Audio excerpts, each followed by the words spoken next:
Hello, everybody, and welcome to the J Sports NFL show. I'm your host, Joshua Nowakowski, and happy to be here with you today. Excited for this first episode of our podcast NFL show that we have here. So, without further ado, let's get straight on into today's episode. So, this is my first episode that I'm doing here. With this NFL show, I have done podcasts in the past.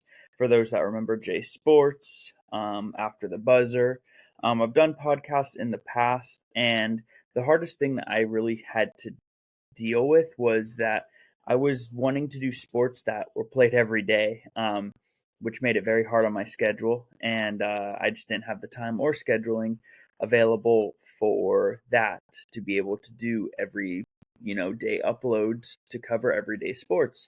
Um, so it's a new year, it's 2025, and I thought, well, new year, let's start out new podcast. So this one is going to be an NFL centric podcast where it is NFL themed. Um, so if you're an NFL fan, football fan, stick around because we have some awesome content, some great things coming out. Even though it is the playoffs, it's getting towards the end of the year. I wanted to start it up during the playoffs just to see, if I liked the rhythm and everything that I was going with this, and if I want to continue the podcast into next season. So that's why I'm giving it a try now. This first episode, I do apologize. I hope the video and audio is okay enough to make it on Spotify, YouTube, everything like that, because I got everything set up, had everything ready for this episode, and the I'm blanking on it, microphone and camera that I use, unfortunately need an adapter to go into my laptop that I record on, and I could not find that little adapter that I had, probably because I haven't used it in a couple of years, if I had to guess. Yeah, so unfortunately this is just straight laptop camera and audio, so I am sorry if it does not sound great. That adapter will be here next week. I literally ordered it, as soon as I found out I didn't have it. So by the time the next episode comes out, camera quality will be better, audio will definitely be better. So just bear with me for one episode. But let's get straight into it. So quick introduction. If you guys don't know who I am, I'm Joshua Nowakowski. I am a huge sports nerd. 24 years old now. And so, sports nerd, all my favorite teams, big Dodgers fan in baseball, huge Lakers fan in basketball, Anaheim Ducks fan in hockey, Ohio State fan, college football, Yukon Huskies, college basketball. And if you can tell by the outfit that I'm wearing, if you are watching this, Minnesota Vikings fan for football. So, just wanted to give you a brief introduction, get to know each other a little bit here on this podcast. And, briefly into why I wanted to do this podcast is just because I have a love for sports. I have a love for football. I really love this sport. And I love talking about this sport. So, whether I get one viewer, 50 viewers, 100 viewers, I just love being able to put myself out on a platform where I can share my opinions and thoughts and hear from you guys on your opinions and thoughts. And so some of those places where you'll be able to find me is I'm going to be a lot more active on social media this year with this podcast, with everything going on. So you want to be following me on my social medias if you don't already. Instagram is at 29JoshNowakowski. Um, for Instagram, TikTok. I'm going to be a lot more active on TikTok, posting TikToks. I have some fun things in the works that I'm thinking about posting. Probably next week is when I'm thinking about getting those started. TikTok is at Josh.Nowakowski. If you want to follow me on Twitter /X, whatever you call it, it's at Josh Nowakowski. And then the last thing is going to be YouTube. That is going to be, again, at Josh Nowakowski. Those are all going to be linked down below. Go ahead, subscribe on YouTube, comment, do all the things that show that you guys are enjoying the episodes, that you guys are enjoying what I am putting out there. and give me suggestions on stuff you want to see. TikTok, since that is a social media that I can put out faster videos on. I might do some baseball and basketball videos here or there as well, but that one will also be pretty football centric as well on TikToks that I post. But I'm open to doing some other ones. Podcast, however, we're going to keep this NFL only. But I don't want to be wasting you guys' time. It is Super Wild Card Weekend. It's the best time of the year. We're getting into the NFL playoffs, and I am thrilled and excited. And we have some great matchups this weekend. So I'm going to go in order from when the games will be on. So, first game that we're going to get, the Los Angeles Chargers are going on the road and facing off against the Houston Texans, and that game will be at 1:30 p.m. Pacific time on CBS. Chargers, they're coming in red hot. Now, they've won their last 3 games and have looked great on offense since the return of running back J.K. Dobbins, who returned 2 games ago, and since his return, averaging almost 70 yards a game. Now, although quarterback Justin Herbert has thrown his fewest touchdowns of his career this year, unless you count 2023, 2024, where he played 4 less games, he threw the fewest amount of interceptions this year with only 3 interceptions all season.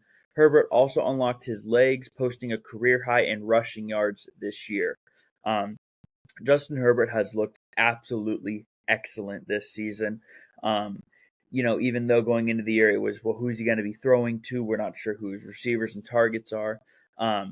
And so, you get this Lad McConkey comes in and he, just immediately steps in and he's shown he can be a wide receiver one. And then you got Quentin Johnston. He comes in and he shows he can be that vertical deep threat that we saw out of college, showing that potential. And he's been huge for Justin Herbert this year. And then also having that run game for the Chargers has been huge in Justin Herbert's success this year. Now, he may not have been throwing for a ton of touchdowns, but don't be mistaken. He has been, in my opinion, top 5 quarterback this season. And he's a leader of this Bolts team. And I don't think it's much of a debate to say he was a top 5 quarterback this season. Maybe it is, but I think Justin Herbert has had an excellent season this year. Meanwhile, the Texans kind of limped to the end of the regular season there. They lost 2 out of their last 3 games, and sophomore quarterback CJ Stroud definitely had that sophomore slump this year, throwing for 400 less yards than his rookie year, 3 less touchdowns, and throwing a surprising 7 more interceptions. Now, I think we say surprising because from at the beginning of the year. But as the season went on, I guess it wasn't as surprising. The Texans dealt with a ton of injuries offensively. You lose wide receivers Stephon Diggs and Tank Dell during the season, both to ACL injuries, out for the year. Wide receiver Nico Collins missed 5 games this season. Running back Joe Mixon missed 3 games this season. So the Texans only played really not even a handful of games where everyone was healthy. Now, in those handful of games where everyone was healthy, they looked really good. Stroud looked really good. However, that's not the team that he's going to be rolling in with come Saturday against the Chargers. What the Texans do have going for them, however, is going to be their defensive line. This defense has been able to keep them in so many games this season where their offense has struggled. And it all starts at that stout defensive line led by Danielle Hunter, which gets us into our Chargers key of the game. The Chargers key to victory is going to be Danielle Hunter versus Joe Alt. That is the matchup of the game right there. Joe Alt, the excellent rookie right tackle, has came onto the scene and been excellent for the Chargers this season. Now he faces one of his biggest challenges this season of Danielle Hunter. Danielle Hunter generated 90 quarterback pressures this season in the NFL. That is second most, and that is at a 19.1% he's getting pressure on the quarterback. Joe Alt, on the other side, has only allowed pressures on 6.7% of snaps this season, and he's played just about all year as well. So you kind of have, this strength against strength. You have Danielle Hunter, who is great at getting pressure to the quarterback, and you have Joe Alt, who is great at protecting his quarterback. So the Chargers' key to the game is going to be, can they stop Danielle Hunter from getting to Justin Herbert? If they're able to do that, I really like the Chargers' chances at victory. And it's going to be key for that Texans defense to try and get quick stops, get the offense back on the field, and limit the amount of damage the Chargers can do offensively. Now that turns me into the Texans' key to victory this game, giving CJ Stroud time to throw. I think that's been a key probably every game for them this season. CJ Stroud was sacked 52 times during the regular season. There's only one quarterback who was sacked more times than CJ Stroud. That quarterback was Caleb Williams, the rookie for the Chicago Bears. So Stroud hasn't had a ton of time to throw. And you add in the fact no Diggs, no Dell. John Mechie, which is currently his wide receiver 2, is questionable to play during the game. Stroud is going to need all the time he can get, as the Chargers allow the fewest points in the NFL on average this year, 17.7 points per game. So the Chargers do not give up a lot of points. They're going to need to capitalize on every opportunity they have with the football. How are you going to capitalize? You're going to give your quarterback some time to throw. Now, do I think that's going to happen? Judging by how the regular season has gone, probably not. Now, I think that this game will just be too much for CJ Stroud and the Houston Texans to overcome. Like I said, he's missing 2 of his 3 wide receivers. His offensive line hasn't been able to help him that much this season. Meanwhile, you have this Chargers team who are playing probably their best football they've played all season right now. They're hitting their stride right now. And the offense is humming. Derwin James just won AFC Player of the Month. As much as I love CJ Stroud, I unfortunately have to pick with my mind, not my heart here. If it was my heart's decision, I'm taking the Texans. I'm taking CJ Stroud to win that game. But got to pick with my mind here. I think the Chargers win this game. Fairly low scoring. I bet they end up winning this game 24-14.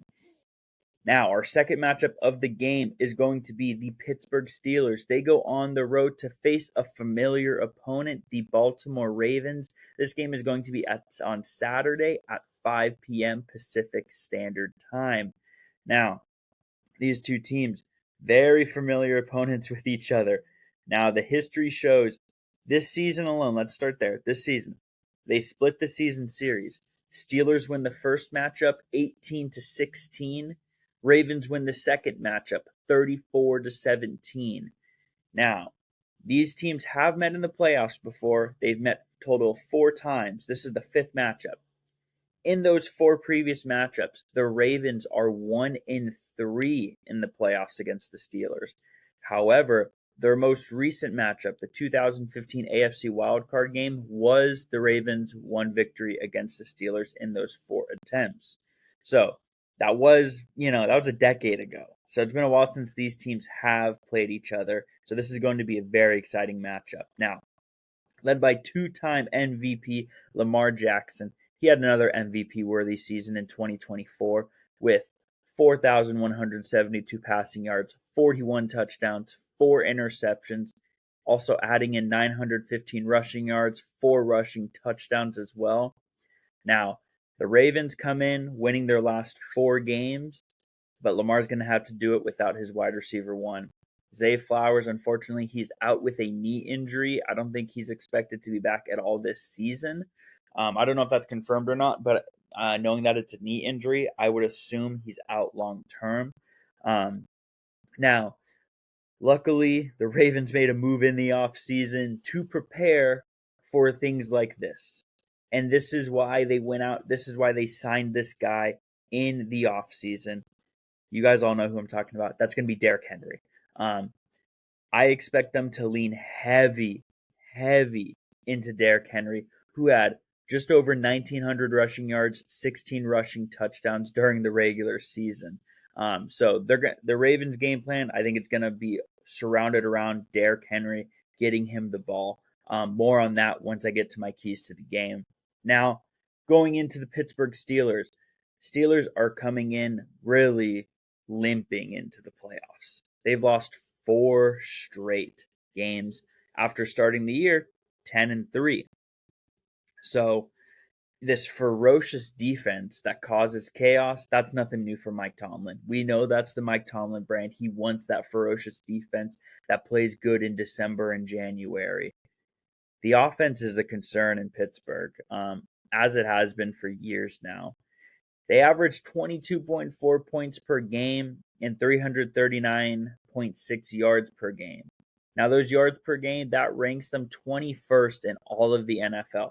So they really didn't move the ball much when they, are playing. They are relying on their defense on getting turnovers and getting, stopping opponents in their own territory so they get good field position and they don't have to move down the field too much. Now, their quarterback, Russell Wilson, has had plenty of experience in the postseason. This year, he threw for 16 touchdowns, 5 interceptions. Now, he doesn't have the wide receiver room that he had in Seattle. Wilson does not. Leading receiver is going to be George Pickens, and they need him to be more involved if they want to have success in this game and have a chance at upsetting the Baltimore Ravens. George Pickens, that is, he's logged 4 or less receptions in the last 4 games. Now, when you hear that, it's no surprise the Steelers have lost their last 4 games, right? You need to get your best player the ball as often as possible when you can. So, knowing that their best receiver on the team has logged 4 or less receptions in 4 straight games, that's not going to cut it. And it's definitely not going to cut it against the Baltimore Ravens, where you're going to need to put up points to beat this team. Steelers' key to the game is easy. Limit the Ravens' rush. With Lamar missing wide receiver 1, Zay Flowers, I think Lamar is going to be more prone to, or he's going to be more comfortable, I should say, using his legs, knowing he doesn't have his wide receiver 1 during this game. And like I said earlier, they're going to rely a lot on Derrick Henry to move the ball down the field, right? Now, in the Steelers' win against the Ravens rushed for a total of 124 yards during that game. In the Steelers' loss to the Ravens rushed for 220 yards in the Ravens' victory. Almost a 100-yard difference. So, like I said, that key, that key for the Steelers, easy. That's an easy key. Stop the run. You know they're going to be relying on Derrick Henry. You know that Lamar can use his legs. You got to limit that kind of damage from those two if you're going to want to give your offense a chance to put up points and win this game. So, the Ravens' key to victory, winning third down. Ravens are coming into this game with a 48.2 success rate on third down. That ranks third best in the entire NFL during the regular season. Now, the Steelers, on the other hand, come in with the second best third down defense at 35.3%. Now, the Ravens are going to have to get into these third and short situations so they can take advantage of that running attack of Derrick Henry and Lamar Jackson. If first and second down they aren't gaining good yardage and they get backed up into third and long situations, this is where I think the Steelers can make this a close game and can make this thing interesting. But if the Ravens are able to hit Mark Andrews, Rashad Bateman, and get into these 3rd and 2, 3rd and 3 situations where they can start running option plays with Jackson and Henry, that's where it gets dangerous for the Pittsburgh Steelers. And that's why I think, it's going to be difficult because I still think this Ravens offense is still explosive, even though they are missing their best receiver. But if the Ravens can have success on third down, they'll control the pace of the game, be able to have success on offense without Zay Flowers, which would be very impressive. I think an upset is possible. However, I think it is quite unlikely. I don't think the Steelers offense is going to be able to score enough to keep up with the Ravens. However, I do have this game as a lower scoring game. I do have the Ravens winning though 21-10. So that's all for the Saturday games, or just those two games on Saturday. On Sunday, we have three games. So that first matchup on Sunday is going to be the Denver Broncos as they head to Buffalo to take on the Bills Sunday at 10 a.m. Now, led by rookie quarterback Bo Nix, the Broncos are back in the playoffs for the first time since 2015 when they won the Super Bowl a decade ago. Nix had a great rookie campaign, throwing for 29 touchdowns, 12 interceptions, and adding in just over 400 yards rushing in his rookie season. Um, I don't think many people expected this team to make the playoffs with the roster they had. However, Sean Payton has done a great job at getting this team has meshed very well together, having a very balanced offense and defense. On top of that, Bo Nix having a great rookie season as well has really propelled this Broncos team to a surprise stop in the playoffs. And, Broncos fans should be proud and excited, for the future in Denver, seeing that rookie season that Bo Nix had. Cortland Sutton had another great season, had his second career 1,000-yard season, and scored the second most touchdowns in a single season this year with 8 touchdowns during the season. I didn't know Cortland Sutton. This was only his second 1,000-yard season.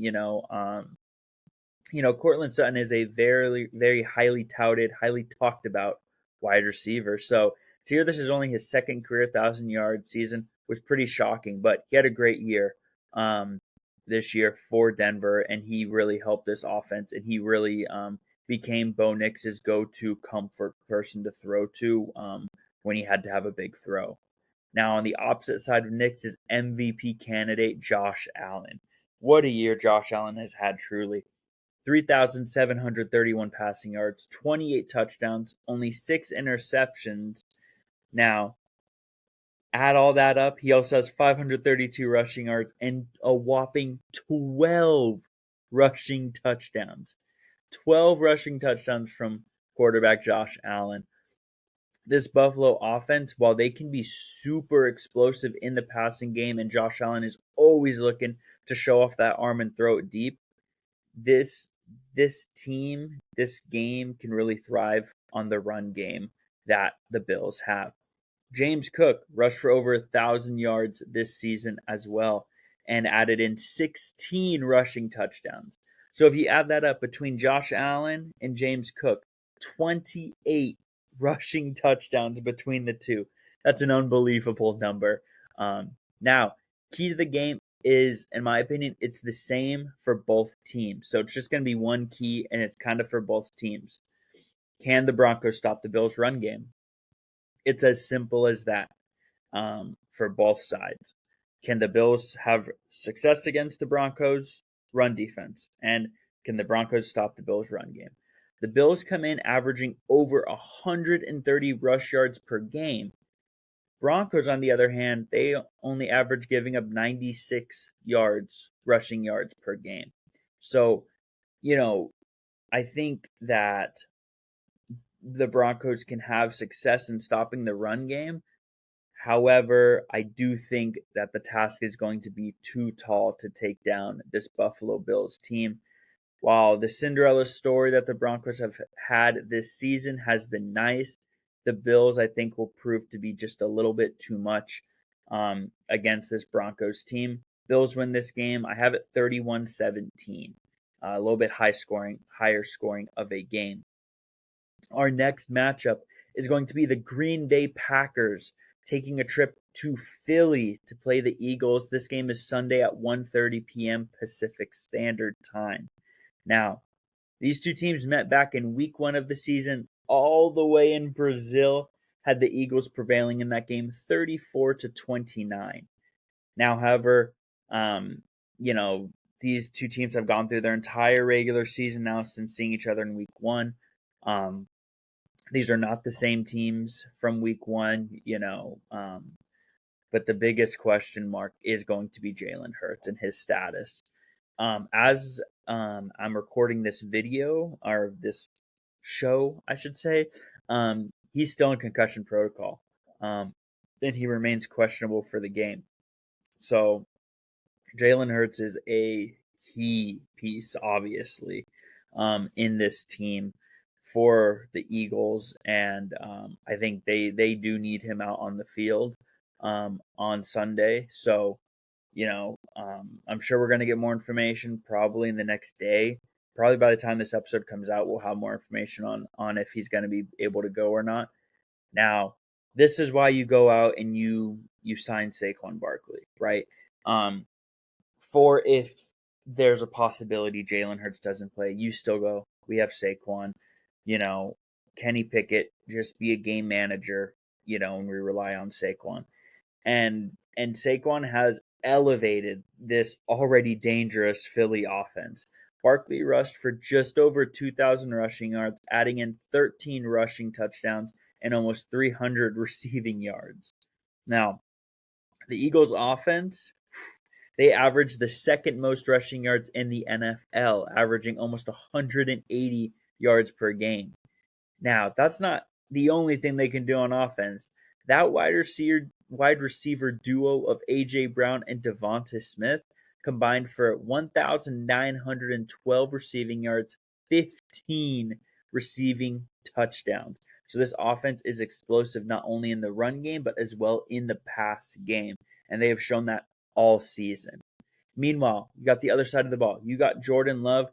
Now, he did see some regression his second year starting in Green Bay, throwing for about 750 less yards than his first season starting, 7 less touchdowns, same amount of interceptions with 11.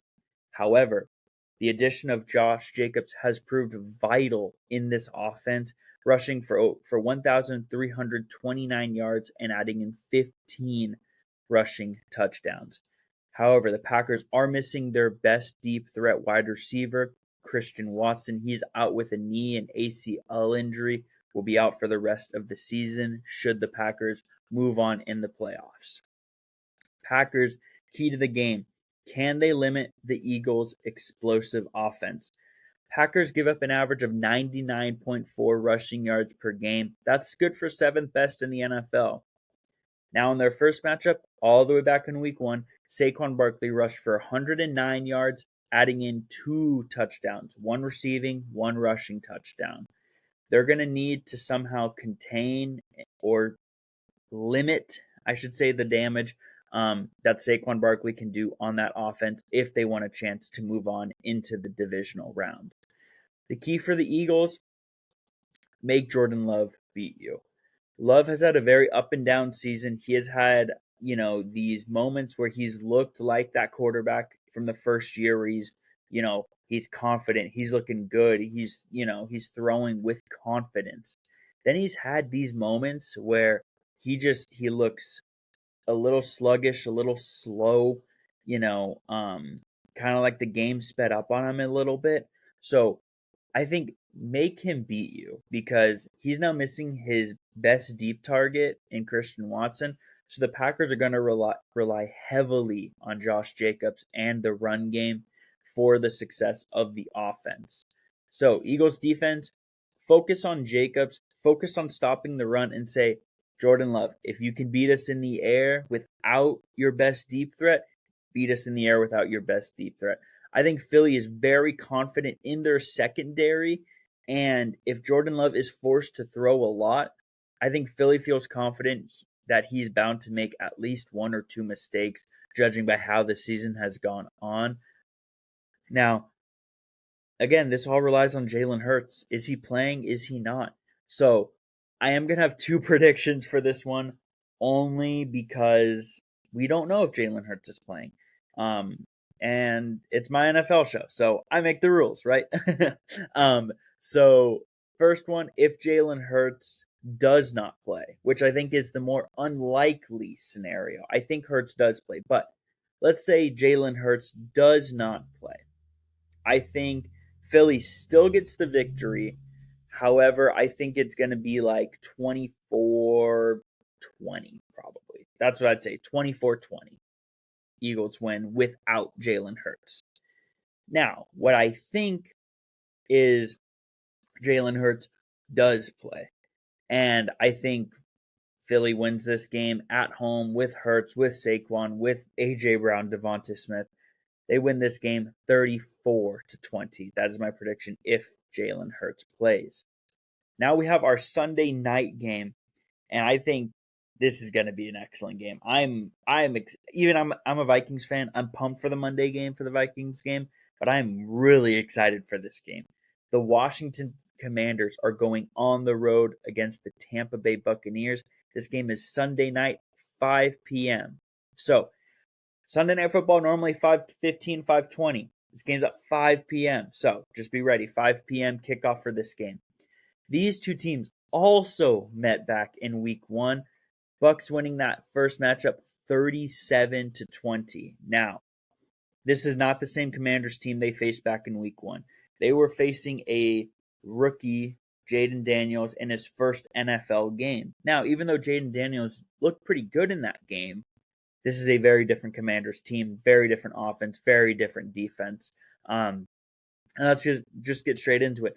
Rookie of the Year favorite Jaden Daniels has had quite the impressive rookie year, throwing for 3,568 yards, 25 passing touchdowns, 9 interceptions, and then he's adding in almost 900 rushing yards and 6 rushing touchdowns on the season. It's no surprise that Jaden Daniels is going to win the Rookie of the Year if you've seen his rookie season. Well, I think Bo Nix had a really good season as well. I don't think it tops Jaden Daniels' rookie season and what he's able to do with this Commanders team. He truly looks like the franchise guy there, and it looks like they found their quarterback long term there in Washington. And then you're going to add in wide receiver Terry McLaurin, who had his 5th straight 1,000-yard receiving season, and he had a career-high 13 touchdowns as well adding into that. Dan Quinn really just came in and sparked a fire in this team, and they proved that they were done in this rebuild phase, and now that they have their franchise quarterback, they looked at like they could be a problem in the NFC for the foreseeable future. I feel like they're a piece or two away from being like true contender in the NFC. We'll get into that when it gets to off-season talk and everything. But, Commanders look really good, and they look good for the foreseeable future. Now, on the other side, Tampa Bay, winner of the NFC South, led by quarterback Baker Mayfield.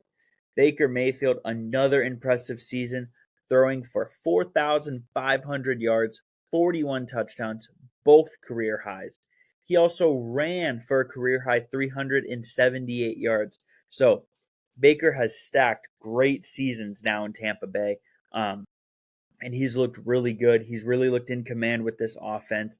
And then you added Mike Evans, who extended his 1,000-yard streak to 11 straight seasons. I'm sure we all saw that. They had already won the game, but they had the football, ran a play to get Mike Evans to 1,000 yards. That was a pretty cool scene to watch. Watch them all celebrate on the field there. Mike Evans also added in 11 touchdowns this year.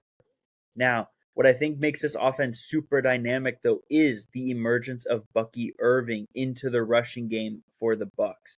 Bucky Irving is able, because he rushed for over 1,000 yards in the regular season as a rookie, gives the Bucks a very balanced attack on offense, which has given defense fits this season.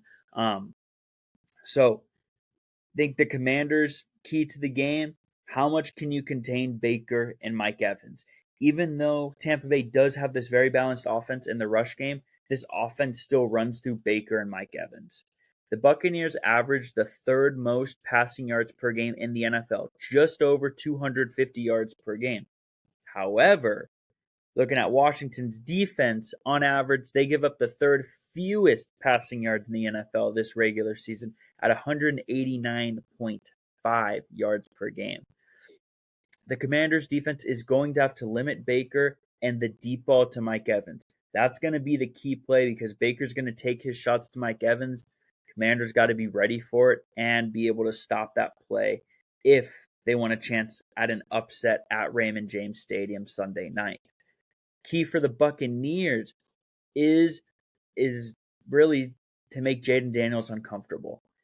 Daniels, it's his first playoff game.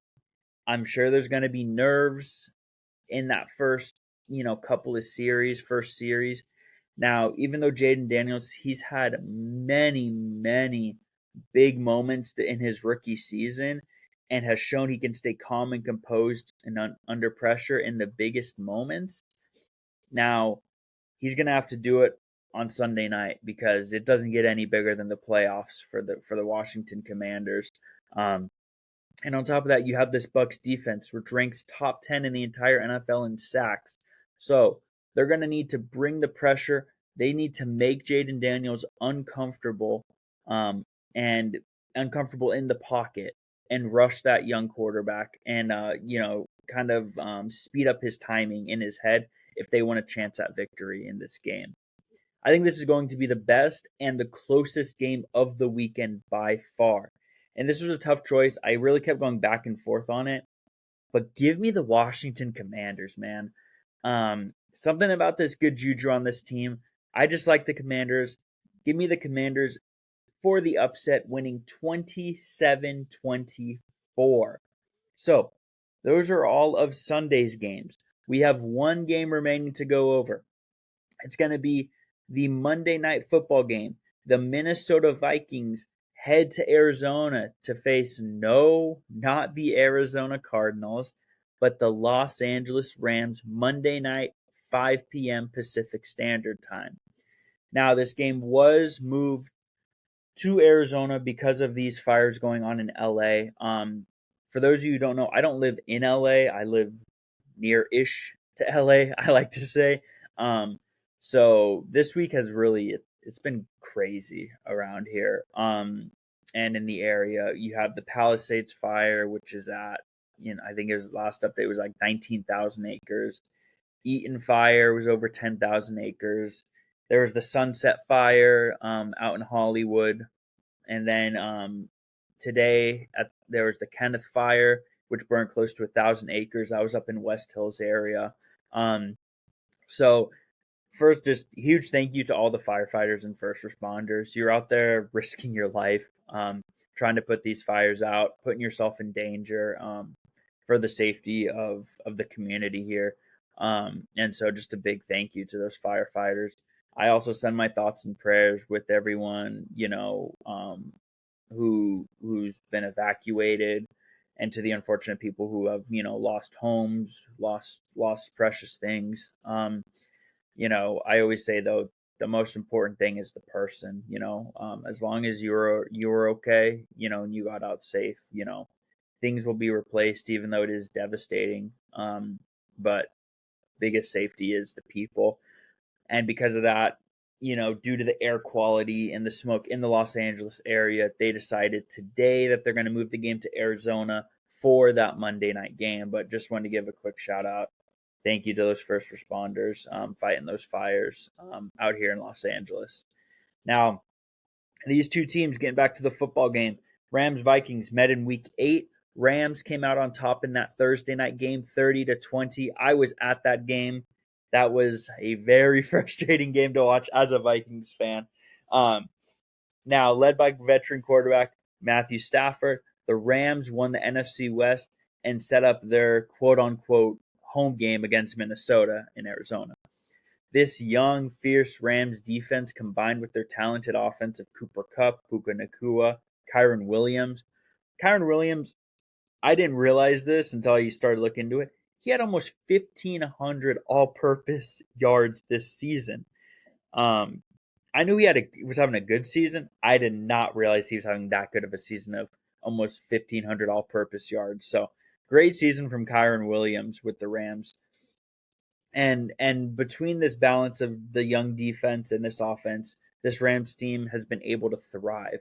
Now, Puka Nacua, Cooper Kupp both battled injuries during the season, but they're both back on the field seem to be about 100% now.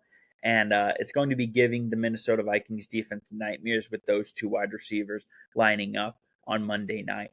Meanwhile, Jared Verse and company are going to look to put pressure on Sam Darnold, which they did in that first matchup back in week 8. Now, Minnesota, they're coming off of their worst loss of the season against the Detroit Lions. That game was for the division, for the 1 seed in the NFC. And where the red zone offense just looked really, really bad. Sam Darnold dealt with a bunch of accuracy issues and missing open receivers. Sam Darnold had a breakout season this year, quarterbacking the Vikings. Hoping that game's a fluke, can put it behind him, focus on LA. And focus on getting the ball to Justin Jefferson. I think Jefferson is going to need to get involved early and often in this offense, as he posted over 1,500 receiving yards along with 10 touchdowns. Now, it's not just Jefferson leading this offense. You also have Jordan Addison, who added in 9 touchdowns, Aaron Jones leading the rushing game, and then TJ Hawkinson, who came back midway through the season from that ACL surgery he had last year. On the defensive side for Minnesota, this Minnesota team led the NFL in interceptions with 24 interceptions in the regular season and forced a turnover in every single game of the regular season. Only NFL team to say they could do that this year by forcing a turnover in every game. Vikings' key to victory here, pretty simple. Attack the Rams' young secondary. There's a lot of players on that Rams defense who will be playing in their first playoff game Monday night. Sam Darnold needs to be accurate with his throws. He needs to feed Jefferson. He needs to feed Addison and get them going early. And, that'll take the pressure off of him, but take advantage of this Rams young secondary. I know that they have been talented and they have been good, but you've got 2 really good wide receivers. You got to be getting them the ball one way or another. Take advantage of this young secondary. Get Sam Darnold some confidence early in the game. The Rams' key to victory it's in the red zone for them. In the first matchup, the Rams were able to stop Minnesota in the red zone in their territory multiple times, forcing the Vikings to either kick field goals or go for it on 4th and shorts. They're going to need to do this again if they want a shot at the upset against the Minnesota Vikings. Minnesota's offense, I believe, is going to be able to move down the field, but will they have the execution like they have had during most of the regular season in the red zone? Or are they going to have the execution that they had in Detroit, which was awful red zone execution? If the Rams get stops and hold the Vikings to field goals, this game has a shot going in the Rams' favor. I think in the end, Minnesota's offense, though, is going to be too much for the Rams. I think this is a close game until the 4th quarter. Vikings pull away, giving the Minnesota Vikings winning 28-17. So, there are my predictions for Wild Card Weekend. I want to thank you all so much for listening. I'm super excited, super happy to be doing this again. I am sorry if the audio isn't great. I can see the video quality. It's okay. It's kind of grainy as I'm recording this. But thank you so much for listening. The next episode, I'm going to have my mic with me. It's going to sound way better. I promise you that. Be sure to, follow on the TikTok, Instagram, YouTube, X, Twitter, on Spotify as well. Like, comment, subscribe on YouTube as well. Let me know what you think of my predictions. Drop down your own predictions of what you think is going to happen during Wild Card Weekend. And have so much fun. Enjoy watching the games. Be safe. You guys have a great day. I can't wait to talk to you guys again soon. And without further ado, this is JoshNowakowski signing off of the J Sports Football Show. Until next time, have a great day.